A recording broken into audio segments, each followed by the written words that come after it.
Olá a todos. Estamos aqui para mais uma aula de projeto de sistemas web, né, professora Araceli? Tudo bem com a senhora? Olá, professor, tudo bem? Olá, alunos, sejam bem-vindos à nossa segunda teleaula, projeto de sistemas web, onde vamos dar continuidade a alguns assuntos que já falamos na aula anterior e também entraremos em novos assuntos. Sejam bem-vindos. Bem, como a professora já comentou, vamos dar continuidade ao assunto que estivemos vendo na aula anterior, onde estávamos tratando da definição de requisitos e modelos de processo e frameworks. Os objetivos da nossa teleaula: diferenciar requisitos verdadeiros de requisitos falsos, compreender os métodos de elicitação e validação de requisitos, definir e entender os principais modelos de processo e frameworks para a execução de projeto de software. Então esses serão os nossos objetivos da aula de hoje. Temos aqui, vamos começar agora então com a definição de requisitos verdadeiros e requisitos falsos. Um requisito é verdadeiro quando o sistema deve cumpri-lo, qualquer que seja a tecnologia de implementação escolhida. Se o sistema pode cumprir sua finalidade sem que um requisito seja implementado, então esse requisito é falso. Um requisito falso, por si só, pode mascarar um requisito verdadeiro. Muito bem, o que temos aqui? Os requisitos verdadeiros, como vimos na definição agora, são os requisitos que efetivamente deverão ser implementados para que a aplicação funcione. Ou seja, a aplicação depende desse requisito para funcionar. Um requisito falso significa que a aplicação pode funcionar sem ele. E se a aplicação pode funcionar sem ele, então é um requisito falso. Quando estamos descrevendo um sistema, é necessário, muitas vezes, a utilização de requisitos falsos para complementar o contexto de funcionalidades de funcionamento da aplicação. Então, às vezes, vamos ter requisitos verdadeiros que vão ser, utilizando as técnicas adequadas, nós vamos poder extrair do texto, do nosso resumo, do nosso texto de levantamento de requisitos, nós vamos poder ali realmente identificar os requisitos verdadeiros que deverão ser implementados. Mas para a contextualização de todo o funcionamento do sistema, é interessante também que sejam colocados requisitos falsos a fim de complementar o texto. E para uma pessoa leiga, que não é da área de desenvolvimento de sistemas, ele possa entender o conjunto do texto. E aí, no segundo momento, adotando as técnicas adequadas, então nós faremos a abstração dos requisitos verdadeiros e aí esses sim serão efetivamente implementados. A análise essencial fornece conceitos importantes para que possamos nos guiar na descoberta de todos os requisitos verdadeiros e para que evitemos a inclusão de requisitos falsos em nossos sistemas. O usuário não sabe de tudo.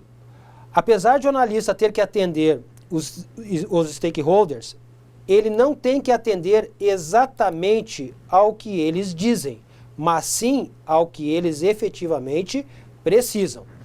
O trabalho de análise é um trabalho investigativo, realizado junto com os usuários. Ou seja, muitas vezes os stakeholders, ou seja, os interessados no sistema, ou os usuários, ou seja, as pessoas que vão interagir efetivamente no sistema, invariavelmente eles não sabem exatamente o que eles precisam. Eles têm uma ideia. E aí muitas vezes, como eles não têm, eles vão passar essa necessidade através da fala, né, quando estaremos realizando as entrevistas. Então, o que acontece? Ele pode, muitas vezes, não ser preciso, né, naquilo que ele está precisando para efetivamente ser implementado no sistema. E esse é o trabalho do analista, identificar realmente a necessidade do usuário, a necessidade do stakeholder, para que o sistema, no momento que for entregue o módulo, a funcionalidade, ela realmente esteja atendendo aquilo que o usuário, o stakeholder precisa, e não necessariamente aquilo que ele está querendo no momento da entrevista. Descrevendo os requisitos. São descritos em linguagem comum, como eu já havia falado. O problema é que a forma como falamos e normalmente escrevemos é bastante ambígua, ou seja, muitas vezes tem duplo sentido. Isso exige que adotemos algumas técnicas básicas, principalmente um formato padronizado, um estilo de linguagem e uma organização que facilite a manipulação do conjunto de requisitos. Algumas dicas para escrever requisitos são: use sentenças e parágrafos curtos, como nós tínhamos visto na aula passada. Use a voz ativa. Use verbos no futuro. Use os termos de forma consistente e mantenha um glossário. Para cada requisito, avalie se a partir de sua definição é possível determinar se ele está pronto ou não. Ou seja, manter um glossário, adotar verbos no futuro, usar uma voz ativa e avaliar se a partir da definição é possível determinar se ele está pronto ou não, são dicas para que o nosso requisito seja bem implementado, esteja bem descrito. É importante notar que os requisitos não são independentes uns dos outros. Muitos requisitos só podem ser implementados se outros requisitos forem implementados antes. Só podem ser implementados se outros forem implementados antes. Por exemplo, é impossível fazer um relatório de vendas sem que se cadastrem as vendas previamente. Ou seja, aqui podemos ver que há necessidade de ter uma ordem aos requisitos. Eles não podem ser implementados de forma aleatória. Ele tem que obrigatoriamente ter uma prioridade. Nós temos que estabelecer uma prioridade. Como aqui nós podemos ver no último parágrafo, que não tem como fazer um relatório de vendas sem que antes se cadastre as vendas previamente no sistema. Devemos analisar de que forma os requisitos respondem às perguntas 5W2H, que traduzindo para o português, nós temos aqui 5QOC. Então, aqui temos aqui os 5Ws e 2Hs.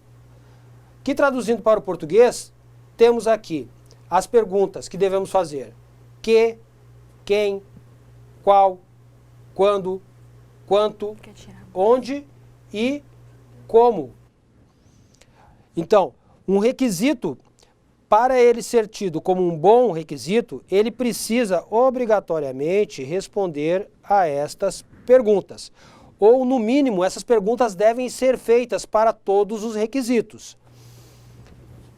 Um evento indica quando algum processo, função ou tarefa deve ser iniciada. Uma função ou tarefa indica o que. E uma unidade organizacional, um setor, indica quem deve fazer. Então, um evento indica quando, uma função indica o que, e uma unidade organizacional, um setor, indica quem. Passando esses questionamentos, temos o seguinte: se o requisito passar por todos, temos um requisito muito bom.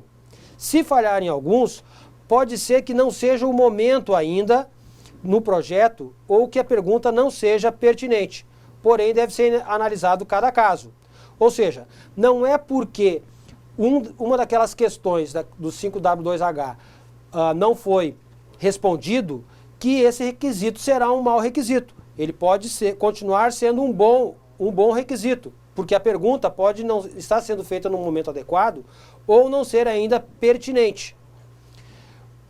Qualquer ambiguidade é um risco, porém, no início do projeto, a ambiguidade é necessária, pois decisões importantes ainda não foram tomadas.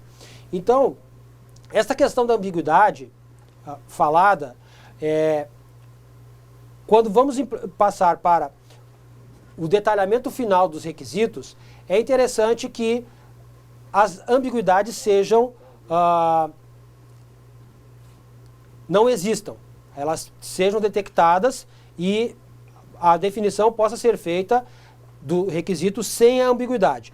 Só que quando estamos começando a análise ainda, que estamos no momento inicial dos levantamentos dos requisitos, temos que dar tanta importância para a questão da ambiguidade. Muitas vezes essa ambiguidade ela é relevante para que funcionalidades essenciais importantes para o sistema sejam detectadas. E por isso, no primeiro levantamento de requisitos, nós não devemos nos ater tanto à questão da preocupação com a ambiguidade. Claro que a partir do momento onde estamos já com todos os requisitos levantados e que estamos aí já partindo para uma etapa de refinamento para que essa aplicação entre na linha de produção para ser efetivamente implementada, aí realmente é necessário ser feita uma análise mais aprofundada do texto e dos requisitos levantados para que as ambiguidades sejam, então, detectadas e definido em qual requisito que essa ambiguidade vai ficar, ou seja, em qual o requisito que será, que cumprirá de forma mais adequada a funcionalidade a que está se propondo a implementação do requisito no sistema. Aqui temos uma figura de uma licitação de requisitos ad hoc. Então, olha só, o desenvolvedor, o cliente começa com o cliente. Então, o cliente faz aqui uma solicitação de um requisito para o desenvolvedor. O desenvolvedor faz a especificação para o cliente, devolve. O cliente vê essa especificação, não concorda com ela em parte e rejeita, devolve para o desenvolvedor. O desenvolvedor faz a correção e manda novamente para o cliente. O cliente novamente rejeita, pedindo novos ajustes, o desenvolvedor submete a aprovação novamente do cliente e então finalmente estamos com o requisito aprovado. Temos aqui um exemplo muito claro desta questão de elicitação de requisitos. Vejam bem, a historinha. Uma criança fala: pai, pega aquela pedra. E o pai entrega uma pedra, a primeira que vê é a criança. A primeira que vê. Aí a criança então fala: não, pai, a pedra pequena. E o pai troca a pedra por uma bem menor. E aí, então a criança fala: não, pai, a pedra redonda. E o pai troca a pedra por uma quase esférica. E aí de novo a criança fala: não, pai, a pedra azul. E aí então é que o pai percebe que na realidade o que a criança queria era uma bola de gude azul. Vejam como é importante esta questão das perguntas adequadas, de uma entrevista bem elaborada, de realmente nós como desenvolvedores, técnicos que estamos ali para capturar os requisitos para que seja implementado, realmente deixar claro, termos claro para nós e deixarmos claro com o usuário o que efetivamente entendemos. Porque vejam bem, no começo dessa historinha, a criança simplesmente fala que quer uma pedra. E na realidade, quando chega ao fim dos questionamentos, a criança queria era uma bola de gude azul. Não era uma pedra. Então, por isso a importância, como é fundamental, né, professora, termos claro, né, o que é que o usuário quer. E ele, não só a gente ter claro o que o usuário quer, mas o usuário ter claro também o que a gente entendeu, né? Exatamente. E é bom frisar essa questão da entrevista, né? Como a gente está batendo nessa tecla, né? Porque a entrevista, ela exige uma boa comunicação entre o usuário e o entrevistador. Então, diante desse exemplo, né, que o professor colocou, onde a criança queria apenas uma bola de gude azul. Então, ela não soube se comunicar e ele também não soube fazer as perguntas corretas, né? Então, houve uma falta de comunicação entre os dois. E essa comunicação deve haver quando houver a entrevista. Exatamente. Então, vemos como a questão, nós, no momento que estamos fazendo o levantamento de requisitos, nós não devemos nos dar por satisfeitos simplesmente a primeira resposta, né?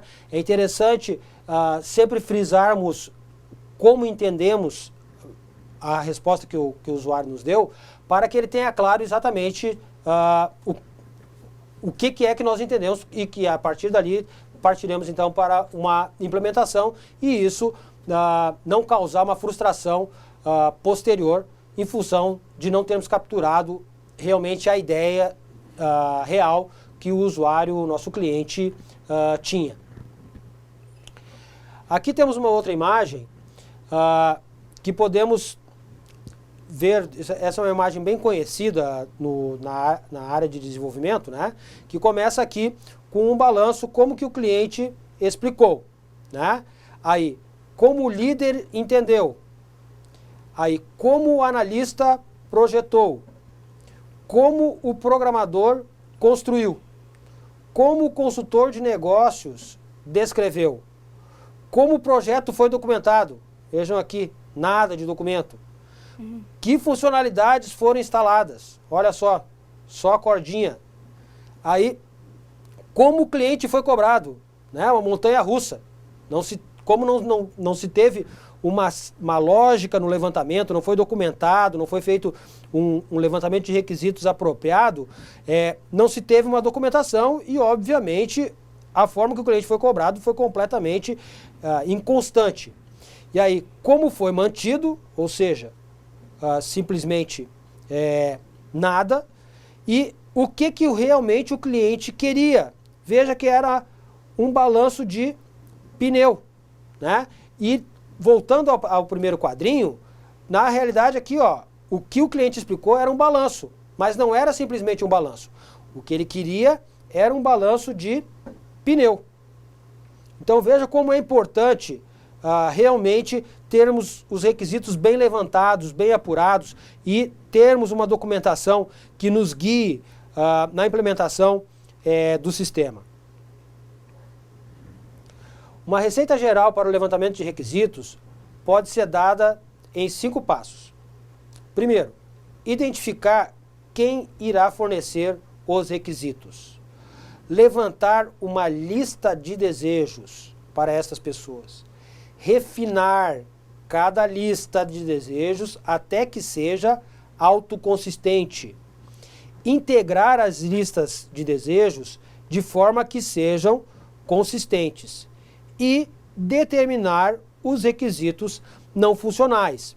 Então temos aí a questão de levantar uma lista de desejos, né? Quais são os desejos que o usuário quer efetivamente que a aplicação tenha, né? Também saber identificar quem vai fornecer esses requisitos. É muito importante, no momento que estamos levantando os requisitos, identificar bem quem vai ser as pessoas que serão entrevistadas e se ela é realmente a pessoa mais adequada para ser entrevistada. Porque muitas vezes acontece de nos indicar, a gerência da empresa indicar um chefe para ser o entrevistado e na realidade quem está usando o sistema é outra pessoa, é um usuário, é um funcionário subordinado. E aí acaba acontecendo o quê? O que está usando o sistema, o que vai usar o sistema novo. E aí o que vai acontecer? Muitas vezes quem sabe mesmo como que o sistema funciona é o funcionário e não o chefe. e aí o chefe diz tudo aquilo que ele quer, mas muitas vezes não é efetivamente aquilo que está acontecendo na base, lá na hora que estamos recebendo, aonde está sendo feita a entrada das informações na aplicação. Então é fundamental termos a certeza de que o entrevistado, a pessoa que estamos identificando como a pessoa que vai nos fornecer os requisitos, seja realmente a pessoa mais indicada. E a partir daí, levantarmos uma lista de desejos desse usuário, ver o que é que ele está querendo que seja implementado ou melhorado na aplicação, e depois refinar essa lista de desejos. E por fim, integrar essa lista. Porque como nós vimos anteriormente, os requisitos, eles são dependentes uns dos outros. Então é importante nós termos uma integração entre essa lista de desejos para que ela seja consistente, autoconsistente. Ela por si só, a informação gerada por ela, que seja alimentada e que depois de alimentada será extraída, calculada de alguma forma, ela saia de forma consistente, baseada nessa lista de desejos que foi levantada primeiramente e depois, no segundo momento, refinada. Muitas vezes, também os desenvolvedores pensam entender melhor do problema que seus clientes, propondo supostas melhorias que afetam o custo e aumentam os riscos dos sistemas propostos. Tá? Essa é realmente uma questão muito relevante que nós devemos ter em mente. Ter muito cuidado com as sugestões que vamos dar para os clientes. O ideal é, principalmente nas primeiras entrevistas, nós escutarmos mais do que falarmos. As sugestões que deverão ser dadas por nós, técnicos, devem ser avaliadas primeiro. Ou seja, primeiro nós coletamos a informação, escutamos, podemos ter ideias boas para expor para o cliente, mas de preferência não devemos fazer isso no primeiro momento. Fazemos primeiro o levantamento de requisitos, levantamos a ideia, a lista de desejos do usuário, e aí, num segundo momento, vamos fazer daí o nosso levantamento, o nosso estudo de volta ao nosso setor, distante nesse momento do usuário, e aí podemos fazer primeiro um levantamento de sugestões que poderíamos dar para o usuário. Mas primeiro pensar bem o que é que vamos sugerir, para que isso não gere um custo mais elevado para o usuário, que muitas vezes não seja tão relevante, e também não aumente o risco do nosso desenvolvimento. Ou seja, muitas vezes corremos o risco com isso de criarmos, com uma sugestão que estamos dando para o nosso usuário, acabamos por aumentar o problema que nós teremos que resolver. Poderíamos resolver de uma forma mais simples, mas por uma ideia, muitas vezes querendo ajudar o usuário, ou sugerimos uma coisa que vai nos dar mais trabalho e vai gerar mais problema e muitas vezes vai refletir diretamente no prazo de entrega do produto para o usuário. E muitas vezes isso não é relevante. Portanto, a gente tem que tomar muito cuidado, escutar bem o usuário e não querermos sermos nós o detentor do conhecimento da aplicação, que é o próprio usuário que tem a necessidade, que tem a sua lista de desejos. Então, nós temos que estar preocupados em escutá-lo e atender ali os desejos, os requisitos que efetivamente serão necessários implementar para o funcionamento da aplicação.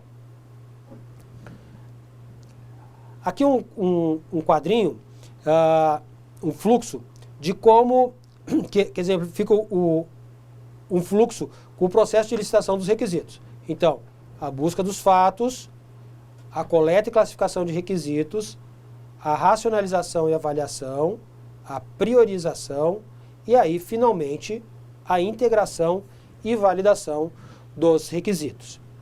todos esses itens das caixinhas aqui, nós já vemos falando durante a aula anterior e a aula de hoje. Bom, e aí vemos para a principal técnica de elicitação de requisitos, que é a entrevista, né? Então, aqui das mais importantes técnicas. Ela está constantemente presente dentro de outras técnicas, porque quase sempre a elicitação de requisitos em algum ponto exige comunicação direta com os usuários e outros interessados. E a forma básica de comunicação, seja de que forma esteja disfarçada, é a entrevista.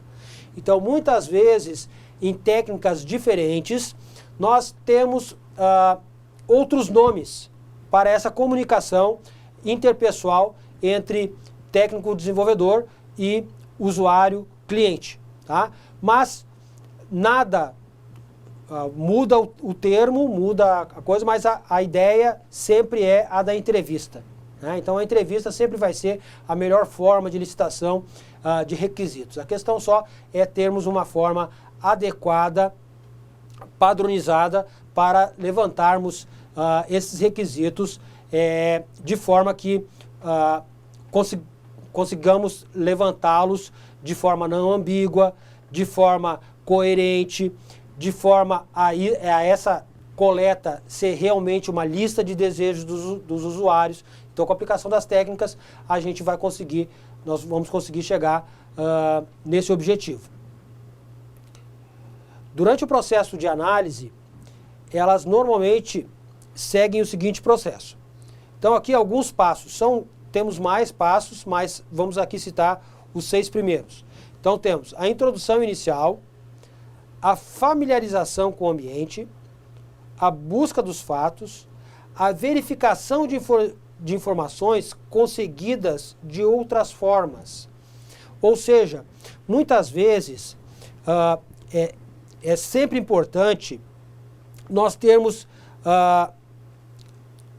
acesso a planilhas, a controles manuais mesmo que seja, que o usuário tenha, mas que possam nos ajudar a verificar as informações que realmente são utilizadas no sistema, né?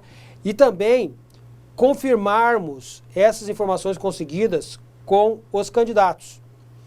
Acompanhar, amplificar ou clarificar entrevistas anteriores, né?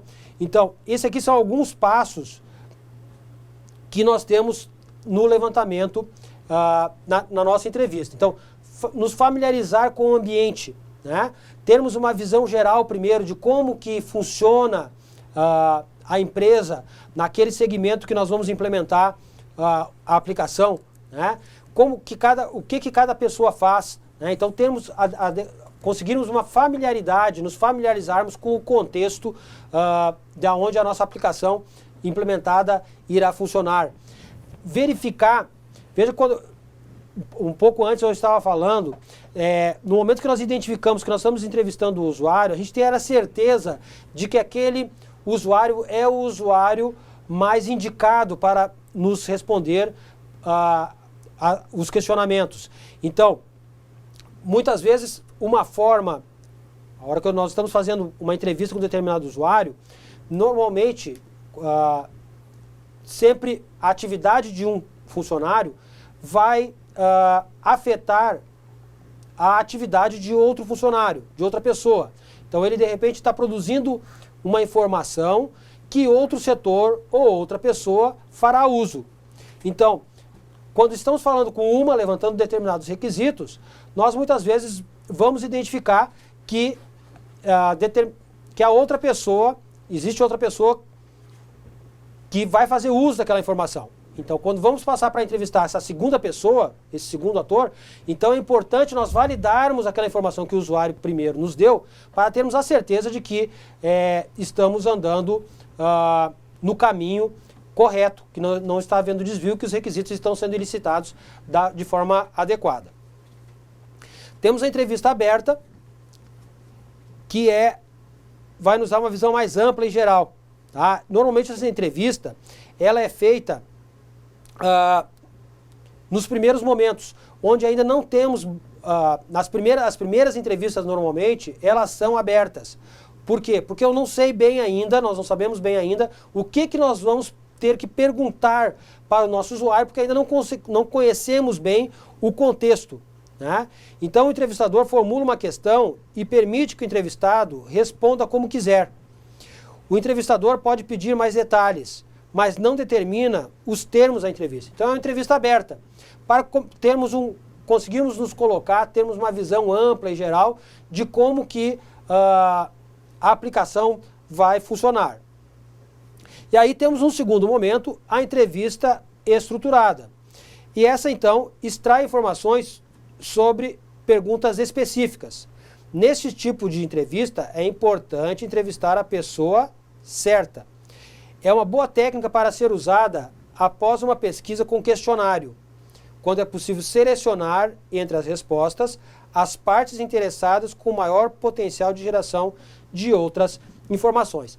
Então, a entrevista aberta, nós temos ela como não estruturada, porque ela não tem um questionário adequadamente estruturado, e já a entrevista estruturada, sim, eu tenho já um questionário, porque como eu já tenho um conhecimento do que a aplicação, qual é o cenário que a aplicação vai funcionar, então eu posso daí relacionar uma lista de questões para ser aplicado para o entrevistado, para o nosso cliente. A análise pode ser qualitativa ou quantitativa. Normalmente as entrevistas abertas estão no caso da qualitativa, no primeiro caso. Enquanto que os questionários são analisados quantitativamente, que são justamente porque existe uma quantidade de questões que serão aplicadas para a elicitação dos requisitos. Regras para a entrevista. 30, 60 ou 90 minutos, no máximo, 2 horas. As iniciais podem ser mais longas, enquanto as entrevistas finais devem ser mais rápidas. Evite horários perto da hora do almoço, ou no final do expediente, ou em uma tarde de sexta-feira, ou véspera de feriado. Chegue sempre 10 minutos adiantado e esteja preparado para esperar e para ter que encerrar a entrevista mais cedo, principalmente com a alta gerência, certo? Então, muito cuidado, essas regras aqui são regras de ouro para a entrevista. Não nos atermos a entrevistas muito longas, tá? Então elas devem ter no máximo 2 horas. E essas mais longas são as iniciais. Posteriormente, quando nós temos a condição de elaborar um questionário para perguntar para o usuário, aí já é relevante não demorarmos mais tanto tempo, né? Demorarmos menos. Também não iniciarmos a nossa entrevista muito perto do horário do almoço, nem próximo ao final do expediente, porque sempre o usuário ele vai ter as suas preocupações diárias, de ter que buscar filho na escola, de ter que ir almoçar, de ter que, enfim, atribuições que estão fora do seu trabalho.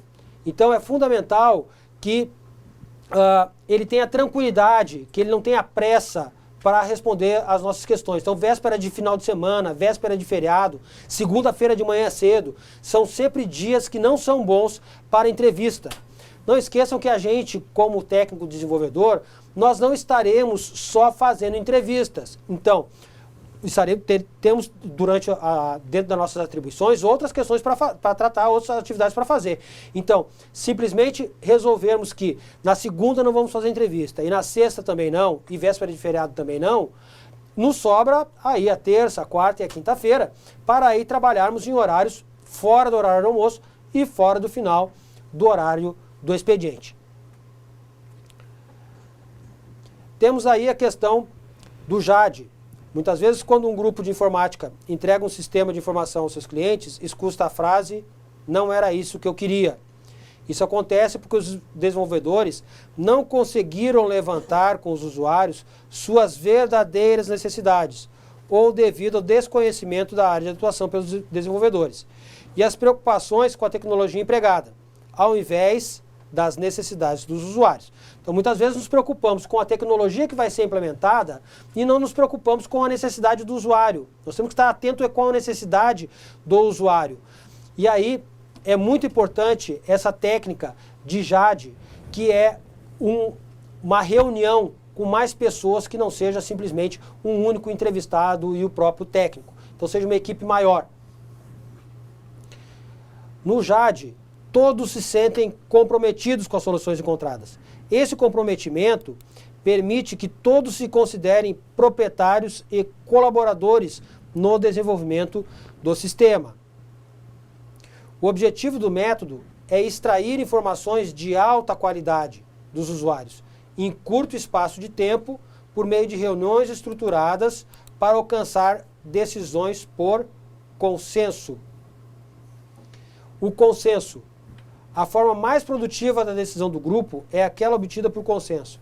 O consenso não é unanimidade de opiniões, mas sim a situação em que cada membro concorda que a solução encontrada é a melhor para o grupo e que é possível conviver com ela sem ferir convicções ou valores essenciais.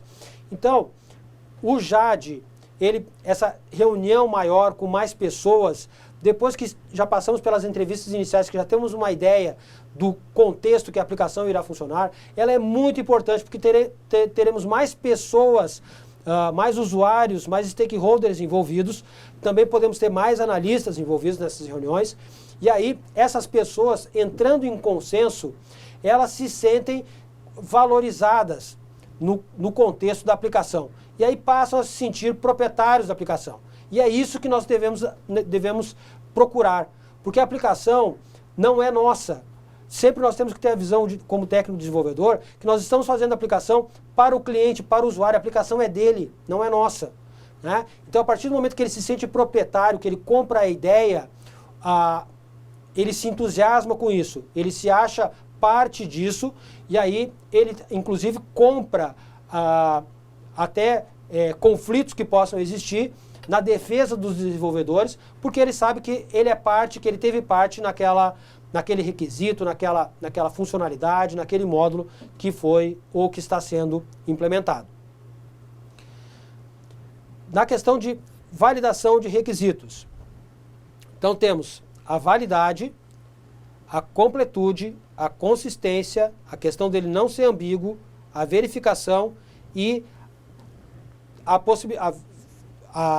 possibilidade de ser rastreável. Então, a validade, o sistema possui as funções para suprir as necessidades. Completude, foram incluídas todas as funções requisitadas. Consistência, existe algum requisito conflitante? Não ambíguo, todos estão descritos de forma clara e objetiva. Verificação, os requisitos podem ser verificados. E rastreáveis, qual a origem? Quais são as interdependências? Os relacionamentos com os diagramas do projeto e componentes da implementação. Então, isso são formas de validação dos requisitos. Também, outras formas são as revisões de requisitos. Então, análise manual sistemática dos requisitos. Também uma outra forma de validação é o uso de prototipação. Então, usar um modelo executável de interface do sistema para avaliar os requisitos. E a geração de casos de teste. Atualmente, a mais utilizada para validação de requisitos é justamente a geração de casos de teste. Então, desenvolver testes específicos para avaliar os requisitos, análise de consistência automática e avaliar uma especificação dos requisitos. Então, essas aí são formas que temos para poder validar os requisitos. Aqui um resumo, um mapa mental dos requisitos. Tá? Então, todos esses assuntos aqui foram abordados na aula anterior e na aula de hoje. Então, características de requisitos, e aí aqui a listinha deles, das características. Então, os essenciais, verdadeiros e falsos. Quem são stakeholders, que são justamente os interessados. Os usuários, que nós temos os tipos, onisciente, externo e interno. E aí, interesses e objetivos. E aí, os tipos de requisitos, não funcionais e funcionais. O objetivo do sistema é descrito por uma sentença de poucas linhas, que permite identificar imediatamente sua finalidade. É a fronteira que define o que faz, parte e o que não faz parte do sistema. Exemplo de objetivo bem definido. O sistema controlará a entrada e saída de funcionários, realizando o serviço de ponto e fornecendo dados para a folha de pagamento. Exemplo de objetivo mal definido, o sistema possibilitará o controle dos clientes. Ou seja, esse segundo objetivo não nos diz nada, né? O sistema possibilitará o controle de clientes. Que controle? Vai controlar o quê? Entrada, saída? Então, já diferente do que temos aqui no requisito bem definido acima. Fica claro o que é que ele vai controlar, que é a entrada e saída de funcionários, realizando o serviço de ponto e fornecendo dados para a folha de pagamento. Então, muito claro aí o que é que o sistema irá ter que atender. Níveis de abstração e modelos.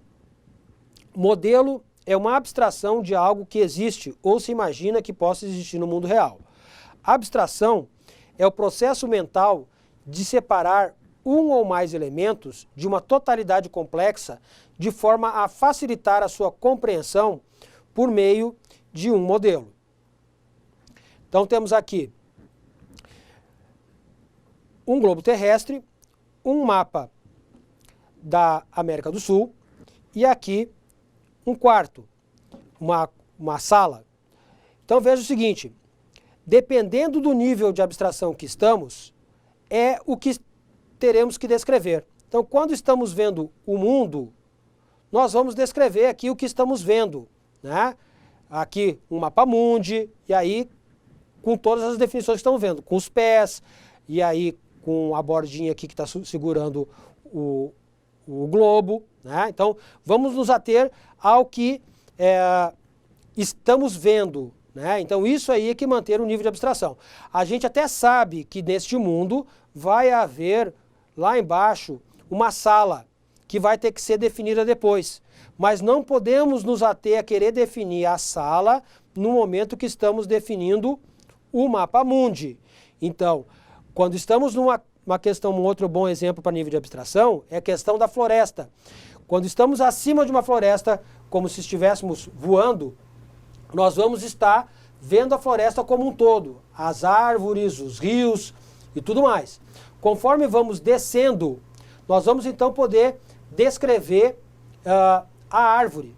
E aí, descendo mais até o chão, vamos poder ver que essa árvore tem raízes, que o rio tem peixe. E aí, a cada momento, a cada nível que nós estivermos, nós vamos ter que nos ater a esse nível para descrever, né? Não nos preocuparmos sempre em descrever o nível que estamos. E aí, conforme nós vamos baixando a nossa análise, nós vamos detalhando no momento adequado. Aqui temos um nível de abstração de decomposição e composição de um computador. Então veja, um computador ele é decomposto em teclado e monitor. E nós pela visão de baixo para cima, nós temos que teclado e monitor compõem computador. Tá? Então isso é um nível de abstração, trazendo isso que acabamos de falar do slide anterior para o nosso mundo real aqui de implementação. Nível de especialização. Computador é especializado em notebook e microcomputador é do gênero computador. Alguns modelos de processo. Temos a prototipagem, que é feito um protótipo, como vimos em slide anterior, até foi citado, eu falei a respeito disso, de fazermos um protótipo, e aí é feita uma aplicação para o cliente ir avaliando, e aí essa aplicação é construída, é avaliado o protótipo, é escutado o cliente, é alterado esse protótipo, e aí isso fica rodando até chegar num momento em que o protótipo é descartado e uma nova aplicação é colocada no ar. Então esse é um modelo de processo de projeto. Outro utilizado também é o processo em espiral, que vamos ter aqui uma visão mais abstrata. E aí, de novo, começa aqui no centro, comunicação com o cliente, planejamento, análise de riscos, construção, avaliação. Depois temos o modelo de processo em cascata, antigamente utilizado, que era análise, projeto, codificação e testes. Até hoje usamos esses passos, mas não em cascata, ou seja, o em cascata significa que não volta. Tá? Então, faríamos a análise e aí vai para o projeto. Quando for para o projeto, não volta mais para a análise. Então, essa aí é a ideia do que falamos de processo em cascata, que esse não é uma metodologia adequada para desenvolvimento. Aí, o ciclo de vida incremental, em que temos as 4 fases andando em conjunto. Então, enquanto estamos fazendo já o projeto de uma parte da aplicação, outra parte está em análise. Quando estamos aqui testando uma parte da aplicação, lá na frente existe um outro módulo que ainda está em projeto aqui, por exemplo, ó, na mesma linha. Tá? Então esse aí seria o ciclo de vida incremental. E aí temos o RUP. Tá? Temos aqui o planejamento, no convencional que nós estamos vendo agora.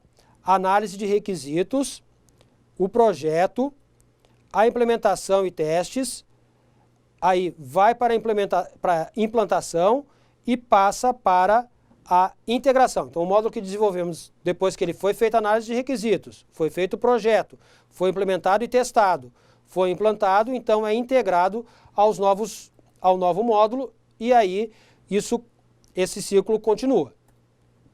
E aí temos as fases do RUP, concepção, elaboração, construção e transição.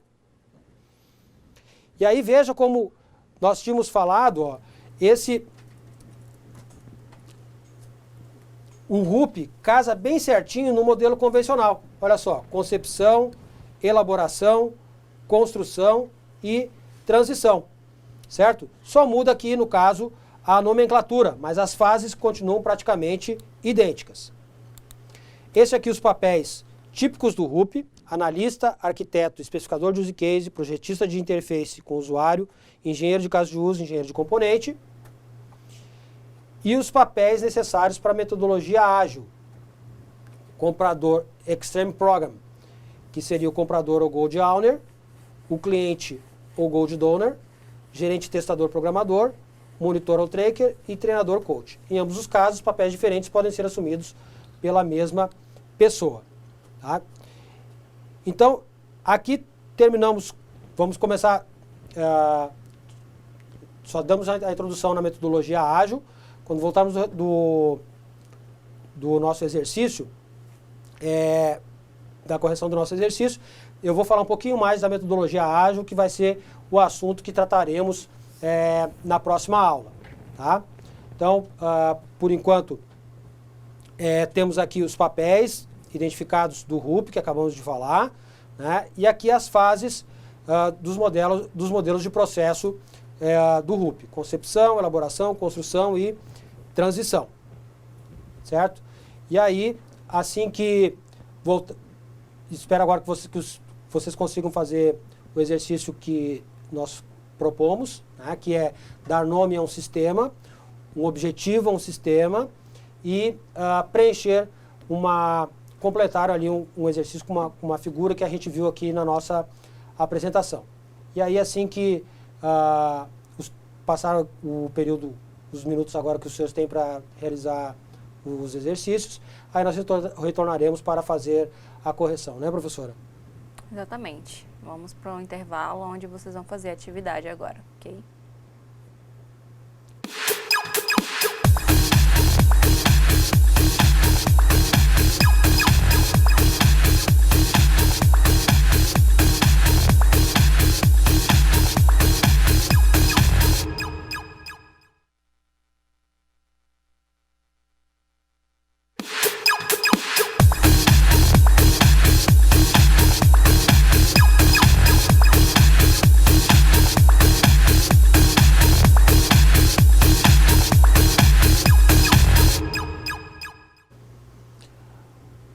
Olá, retornamos então agora para a correção do nosso exercício. Como ficou aí no nosso fórum, professora? Tivemos algumas participações, né, de alguns polos. O polo de Cruzeiro do Sul, né, no Acre. A aluna Elinete, né, nos enviou a resposta dela.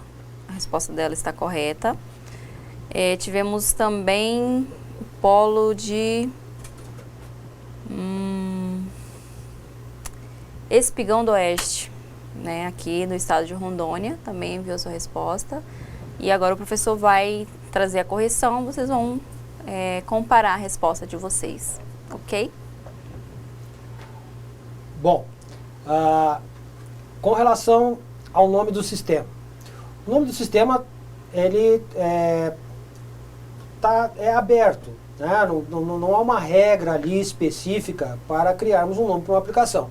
Ela tem que dar um indício do contexto que a aplicação irá funcionar. Então temos ali, um bom uso é sistema de informação. Então todo sistema começar com o nome, com as palavras sistema de informação para controle. Né? Então para controle do quê? Para controle de vendas de material de construção. Para controle de vendas de produtos farmacêuticos. Né? Então seria um SI para controle, no nosso caso, de vendas de material de construção. Então, esse aí seria o nome. E aí, em cima dessas letras, nós poderíamos construir uma sigla para o sistema. Né? Mas essa não é uma questão obrigatória, começar com o sistema de informação, mas tem que dizer alguma coisa referente ao contexto que a aplicação irá funcionar. Só que uma denominação curta, né? Em uma única frase, porque nós estamos tratando de um nome. Agora, quando nós vamos para o objetivo, aí sim nós temos que ter um pouquinho mais de cuidado. Né? Por exemplo, sistema para controle de vendas. É um bom objetivo? Não é um bom objetivo. Por quê? Porque o sistema para controle de vendas de produtos, ainda vou aumentar mais um pouquinho, botar produtos. O sistema de controle de vendas de produtos. Sim, mas que produtos? Que veja que o contexto de produto, ele é muito abrangente. Então nós temos produto de material de construção, produto de limpeza, produtos farmacêuticos, produtos de veículo, produtos de motocicleta, produtos de computadores, e aí vai. Então assim, é muito aberto. Então nós precisamos, como nós vimos nos slides anteriores, durante a nossa aula, restringir qual é o contexto efetivamente, o que o sistema vai fazer e o que ele não vai fazer. Então, claro que no objetivo que nós temos ali uma sentença de 2, 3 linhas, não será possível identificarmos todas as funcionalidades do sistema. Mas um bom objetivo seria, por exemplo, sistema para controle de vendas à vista e a prazo de uma loja de materiais de construção. Então, ali eu estou dizendo que eu vou controlar as vendas à vista e a prazo de uma loja de material de construção. Então, eu estou delimitando o espaço. No objetivo, tá? Temos que tomar cuidado de não utilizar nem no objetivo nem no nome da aplicação, muito mais ainda no objetivo, o próprio nome da empresa, tá? Porque muitas vezes o nome da empresa não reflete efetivamente qual é o contexto da aplicação. Tá? Por isso que mesmo que eu tivesse um nome para essa loja de material de construção, o ideal seria que o objetivo fosse mais ou menos nesse sentido que eu acabei de falar. Sistema para controle de vendas à vista e a prazo de uma loja de material de construção. Esse seria um bom objetivo. Então, temos um nome, Sistema de Informação para Controle de Produtos de Material de Construção, e como objetivo, Sistema para controlar as vendas à vista e a prazo de uma loja de material de construção. Então esses seriam aí um bom nome de sistema e um bom objetivo, que estaria delimitando o contexto da aplicação, tanto da sua funcionalidade quanto o contexto de mercado em que essa aplicação estaria funcionando, que seria para vendas à vista e a prazo, então o contexto de qual é a funcionalidade, e o contexto de mercado, materiais de construção. Tá? Então esse aí seria um objetivo bem construído, bem elaborado. Qualquer resposta nesse sentido estará correto. Tá? O nome do sistema é a mesma coisa. Bom, a terceira questão, foi pedido que fosse completado aquele desenho que a gente fez do modelo RUP. Né? Então vamos dar uma olhadinha como que ele fica. Então, aqui a gente estava falando que no contexto inicial, né, antes de colocarmos o conceito do RUP, nós teríamos análise de requisitos, análise de projeto, implementação e teste, e aí sairia do fluxo aqui para a implantação. Volta para ser integrado, e aí, de novo, começaria o planejamento. Já utilizando o RUP, Rational Unified Process, então processo unificado da Rational, tá? Esse aqui foi um modelo o RUP ele nasceu da IBM. A IBM é que criou esse modelo de processo para desenvolvimento de sistemas. E aí, então, temos aí as 4 fases: concepção, elaboração, construção e transição. Que aí conseguimos fazer o enquadramento dessas 4 fases no nosso modelo convencional. Então, quando estamos na análise de requisitos, seria a fase de concepção da aplicação. A análise de projeto, a fase de elaboração. A fase de implementação e testes, construção. Veja que aí no RUP tem uma outra característica, que aqui existe um subfluxo, ó, tá? Em que, quando estamos implementando e testando, eu posso identificar que houve algum problema e eu volto para a fase de análise e projeto para retificar ou ajustar alguma dúvida que não tenha sido identificada na primeira análise. E aí eu só consigo identificar essa dúvida, essa questão, quando eu estou efetivamente construindo a aplicação, implementando. Então o que eu faço? Eu volto, né? E aí eu não respeito aquele contexto que eu havia comentado com vocês há uns slides anteriores, em que nós temos lá análise, projeto, codificação e teste no modelo em cascata. Ou seja, quando eu estou aqui na fase de análise e que passo para o projeto, a ideia é que não se volta mais do projeto para a análise. E isso efetivamente não é possível para que o projeto seja bem concebido. Tá? É necessário que essa fase ela passe de uma para a outra, mas que eventualmente volte, como a gente viu aqui agora que eu acabei de explicar na parte aqui da elaboração e da construção. Bom, falando um pouquinho mais agora a respeito de metodologia ágil, uma das metodologias que temos é o XP, Extreme Program, tá? Essa tradução aqui de programação ao extremo. E aí, alguns papéis aqui típicos do XP, que seria o comprador, o cliente, o gerente, o testador, o programador, o monitor e o treinador. Tá? Necessariamente não precisa ter todas essas pessoas aqui numa equipe de desenvolvimento, tá? Ou na equipe que comporia aqui o método XP. Né? Aqui eu posso ter a mesma pessoa exercendo aqui papéis diferentes. Tá? Então, algumas questões aqui utilizadas no XP. Então, começamos por fora aqui, ó. Equipe inteira, jogos de planejamento, entregas curtas, testes de usuário, programação em par, essa é uma característica muito relevante do XP, propriedade coletiva, então a aplicação, o código, ele é todo da equipe inteira, não é de um desenvolvedor só, padronização no código, então utilizar padrões de código para que todos tenham a mesma linguagem, a mesma forma de codificar, um ritmo sustentável, utilizar metáforas, integração contínua. Né? Então isso aqui seria a fase intermediária aqui da metodologia ágil XP.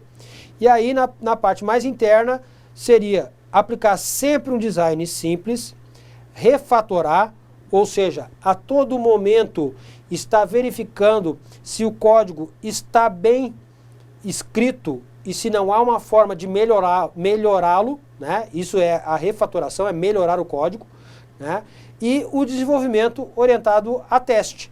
Né? Como eu tinha falado em slides anteriores, hoje uma das questões de validar requisito, né, é justamente já desenvolvermos orientado a teste, que a aplicação já sai testada e já é uma primeira forma de validar o requisito.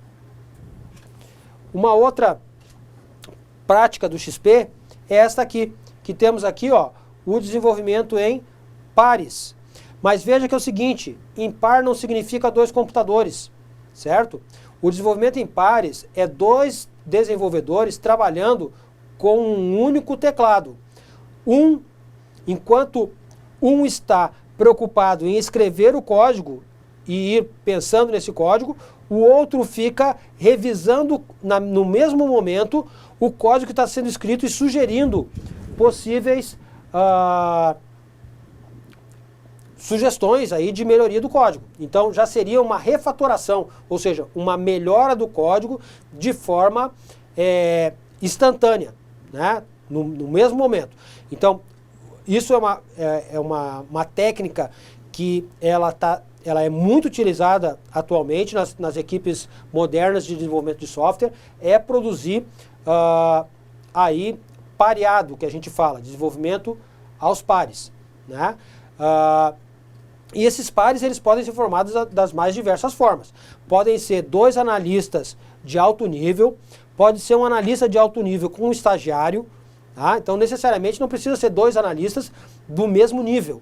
Pode ser de níveis diferentes e com esse desenvolvimento pareado, esse conhecimento pode ir sendo repassado de uma forma muito mais eficiente para um desenvolvedor que não tem o mesmo know-how, o mesmo nível do outro.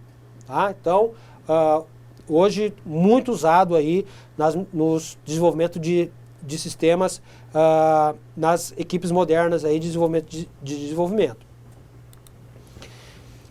O modelo de processo convencional, né? Então aqui, imagina que uma equipe hierárquica, ó, diminuem-se as linhas de comunicação, né? Então assim, eu tenho equipes menores, eu tenho uma linha de comunicação também menor, né? E isso nem sempre é o adequado, né? O adequado é que todo esse grupo possa conversar, né? Então nem sempre esse modo hierárquico é o mais adequado. E aí nós vemos o framework ágil Scrum, né? Vejam, o Scrum ele é uma jogada do jogo rugby, tá? Então aqui por isso desenvolvimento versus jogadores de rugby. Veja que aqui o que acontece? São dois times, o time azul e o time preto. Observe que no momento que eles estão desenvolvendo, que eles estão trabalhando, né? Aqui temos um computadorzinho aqui no meio, ó. Qual a ingerência num jogo desses?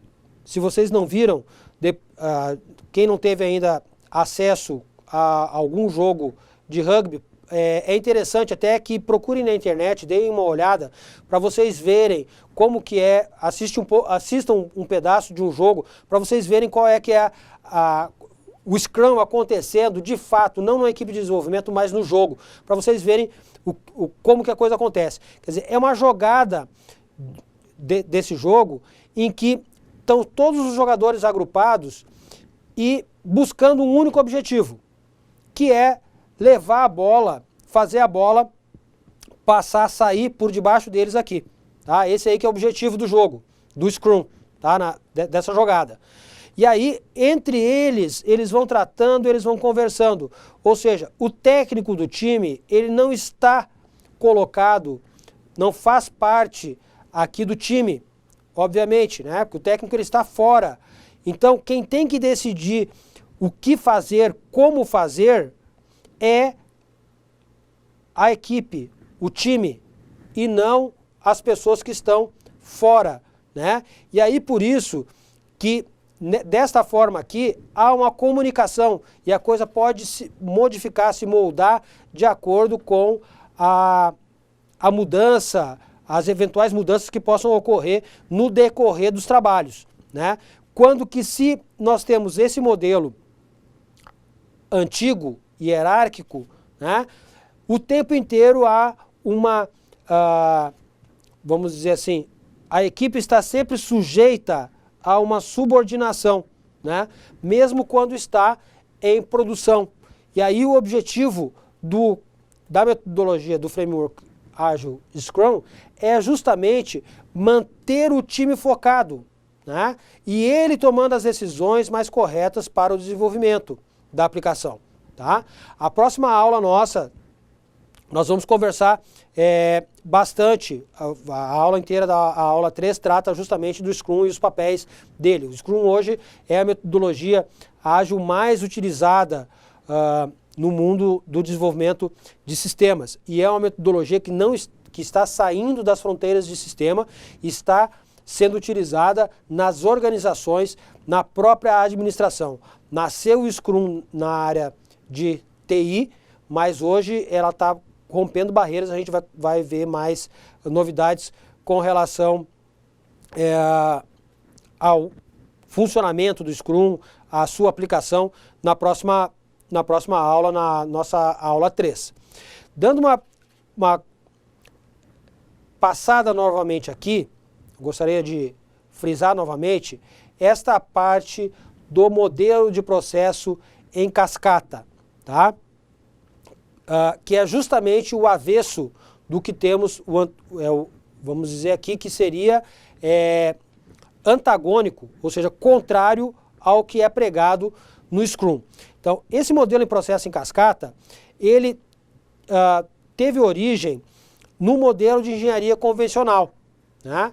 Então, dos problemas mais graves que foram cometidos no início do desenvolvimento de sistemas é tentar adequar a engenharia convencional, ou seja, a engenharia civil, os métodos adotados na engenharia civil, na engenharia elétrica, na engenharia eletrônica, querer trazer isso para a engenharia de software.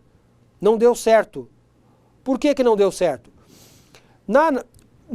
Para nós construirmos uma ponte, é muito fácil nós sabermos que é preciso fazer uma análise para verificar a viabilidade de construir essa ponte, é necessário fazer um projeto por completo, e a partir do momento que foi feita a análise e que foi feito o projeto, não há como, não vou voltar na análise. Do projeto ele já vai sair para a construção, que seria aqui a codificação, mas quando estamos falando de engenharia civil, seria a construção da ponte.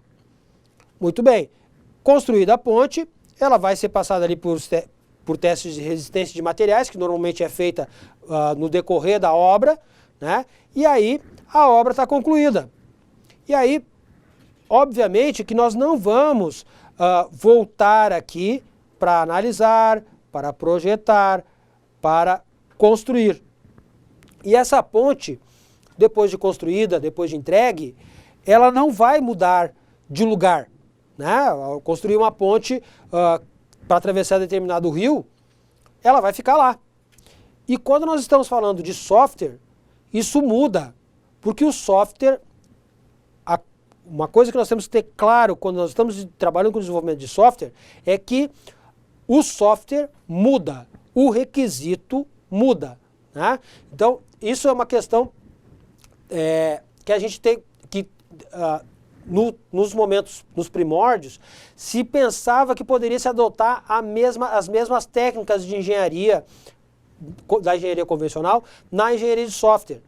E só muito tempo depois que foi detectado que, depois de vários projetos, muitos projetos naufragados, tentando seguir por esse caminho, ou seja, levantar todos os requisitos, fazer toda a análise, construir todo o projeto, construir um mundo de diagramas, que os senhores vão ter a possibilidade ainda de, numa aula nossa, na quarta aula, nós vamos ver alguns diagramas, né, de UML. Então, era feito toda uma análise, todo um levantamento de requisitos, depois se passava para, então, a construção dos diagramas, para daí depois, então, ser codificado e aí depois testado. E qualquer passo para trás, para recuar para uma dessas fases, de construção dos diagramas ou da análise, sempre foi uma coisa muito custosa, muito difícil, né? E aí essas metodologias ágeis entraram para facilitar isso. Por quê? Porque a gente já parte do pressuposto que vamos construir uma aplicação que vai mudar. Então nós não ficamos nos enganando, achando que estamos construindo uma aplicação que vai ficar estanque, que ela vai ser colocada no ar, vai começar a funcionar e o usuário nunca mais vai mudar de ideia.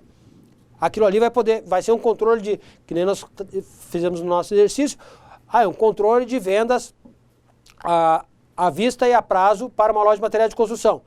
Sim, vai controlar as vendas à vista e a prazo, mas nada mais vai mudar nesse sistema, será?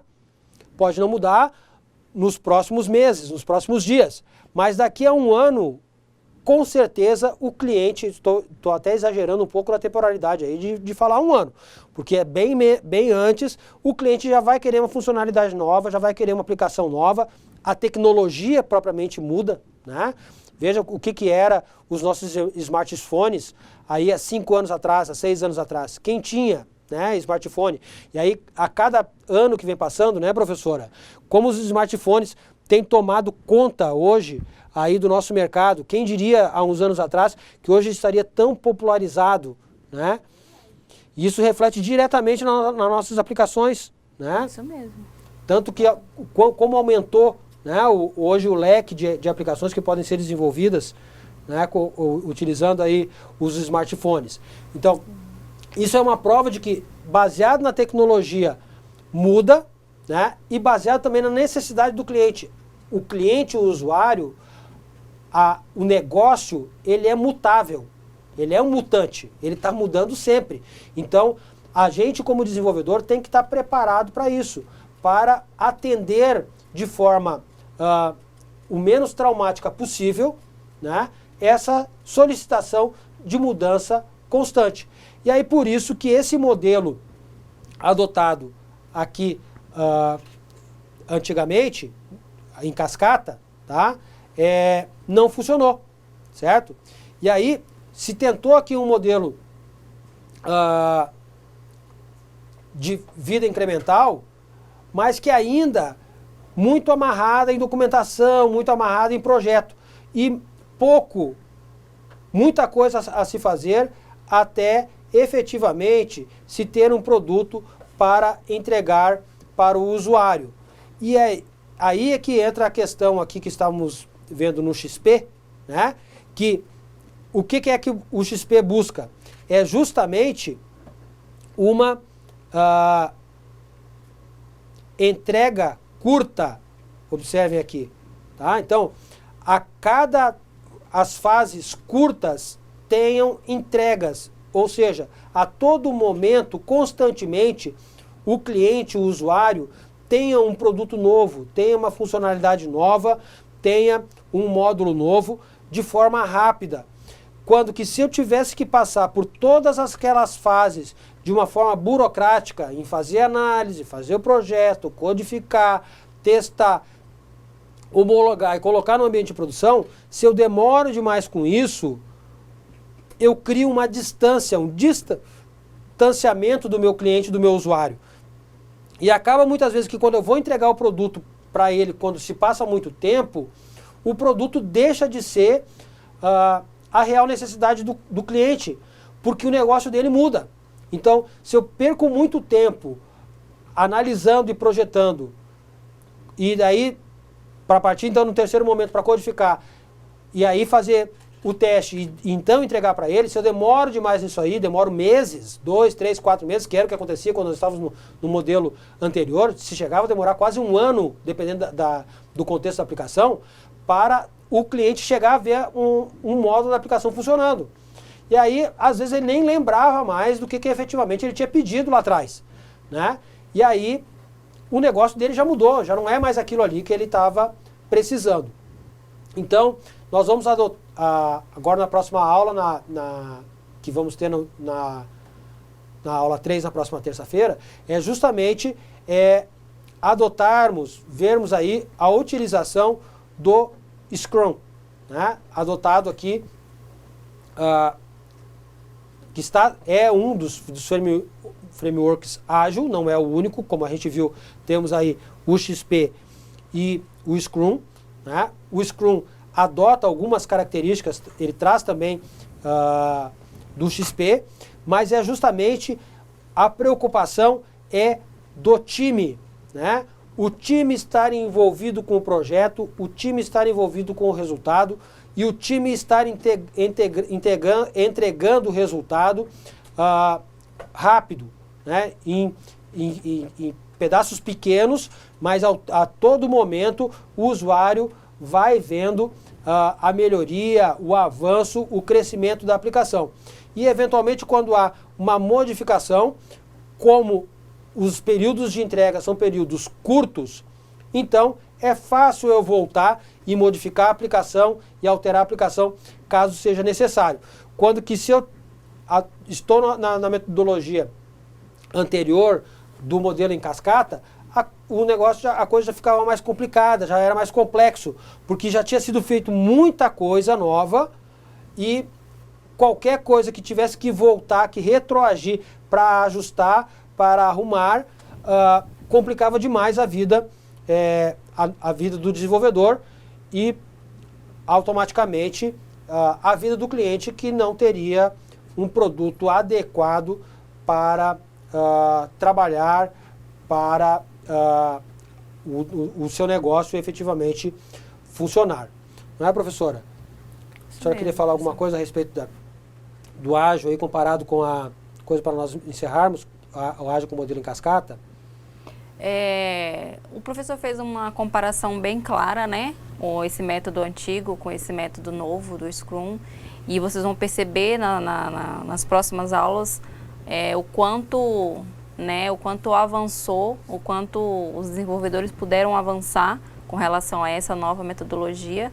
E vocês vão poder comparar, né, esse novo método e perceber o quanto isso trouxe uma agilidade, né, para o desenvolvimento de um projeto de sistemas.